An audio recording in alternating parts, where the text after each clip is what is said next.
Hello and welcome back to my channel. In today's video, I will show you how to send wire transfer on RCB mobile app. So let's get started. So it is very easy. You can also do. So first of all, if you want to do US transfer or international transfer, receiver transfer, so here we'll just click on here. So to send the wire transfer RCB, you have to first sign into the app, then submit your one-time wire transfer agreement. Then you will receive an agreement call from this. You have to accept from the call, and your transfer will be done.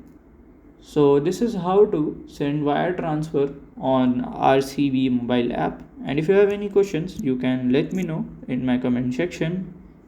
And if you find this video helpful, make sure you like, subscribe and share the video. Thank you for watching.